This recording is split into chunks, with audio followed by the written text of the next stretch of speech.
നമ്മുടെ മുറാദ് ഹാസിലാവാനോ നമ്മുടെ യാത്രയിൽ നമുക്ക് സുരക്ഷയാകാനോ ഒന്നും ഖബറുകൾ ചെല്ലുക, മഹാന്മാരുമായി ബന്ധപ്പെടുക എന്നതല്ല ഖുർആനും ഹദീസും പരിചയപ്പെടുത്തുന്നത്. അപ്പോൾ യാത്രയുമായി ബന്ധപ്പെട്ട ഒരുപാട് മര്യാദകൾ പ്രമാണങ്ങളിൽ കാണാൻ കഴിയും. നബിതങ്ങൾ പഠിപ്പിച്ച പ്രാർത്ഥന തന്നെ യഥാർത്ഥത്തിൽ ഈ ആശയത്തെ തകർക്കുന്ന രൂപത്തിലാണ്. ഒരു വീട്ടിൽ നിന്ന് ഇറങ്ങുമ്പോൾ ബിസ്മില്ലാ തവക്കൽതു അലല്ലാഹ് ലാ ഹൗല വലാ ഖുവത ഇല്ലാ ബില്ലാഹ് എന്ന് പറഞ്ഞാണ് വിശ്വാസി വീട്ടിൽ നിന്ന് പുറപ്പെടുന്നത് തന്നെ. അള്ളാഹുവിൻ്റെ നാമത്തിൽ അള്ളാഹുവിൽ തവക്കുലാക്കി ആ റബ്ബിനെ കൊണ്ടല്ലാതെ യാതൊരു കഴിവുമില്ല എന്ന് പ്രഖ്യാപിച്ചുകൊണ്ടാണ് അവൻ പുറപ്പെടുന്നത്. അല്ലാഹുമ്മ അൻത സ്വാഹിബു ഫി സഫർ, അല്ലാഹുവേ നീയാണ് യാത്രയിൽ എൻ്റെ കൂടെയുള്ളത്. ഒരു ഖലീഫത്ത് ഫിൽ അഹിൽ, എൻ്റെ കുടുംബത്തിൻ്റെ കാര്യം നോക്കാനുള്ള ഞാൻ ഏൽപ്പിക്കുന്ന റബ്ബേ നിന്നെയാണ്. എല്ലാം അള്ളാഹുവിൽ ഏൽപ്പിച്ചുകൊണ്ടാണ് മനുഷ്യൻ ഒരു യാത്രയ്ക്ക് പോകുന്നത്. യാത്ര യഥാർത്ഥത്തിൽ ഒരു വലിയ ഭാഗം തന്നെയാണ്.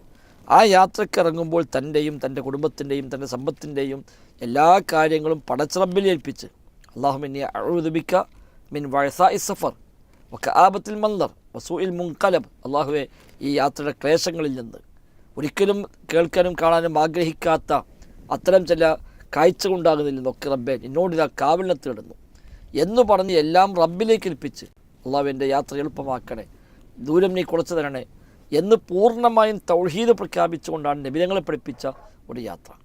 ഇനി നാട്ടിലേക്ക് എത്തിയാൽ പോലും പ്രവാചകൻ പറഞ്ഞത് എന്താണ്? അഊദു ബികലിമാത്തില്ലാഹി താമ്മാത്തി മിൻ ശർരി മാ ഖലഖ്. ഇവിടെ നാട്ടിൽ ചെന്ന് ഇറങ്ങിയാൽ അവൻ പ്രാർത്ഥിക്കുന്ന പ്രാർത്ഥന റബ്ബിനോട് കാവലിനെ തേടി എല്ലാ ഷർറിൽ നിന്നും റബ്ബിനോട് ശരണം തേടിക്കൊണ്ട് ആ നാട്ടിൽ ചെന്നിറങ്ങുക. എങ്കിൽ ലം യദുർഹു ഷൈഉൻ ഹത്താ യർതഹില മിൻ മൻസിലിഹി ദാലിക്. ആ സ്ഥലത്ത് നിന്ന് അയാൾ തിരിച്ച് യാത്ര പോകുന്നത് വരെ അയാൾക്കൊരു പ്രയാസവും ഉണ്ടാവുകയില്ല.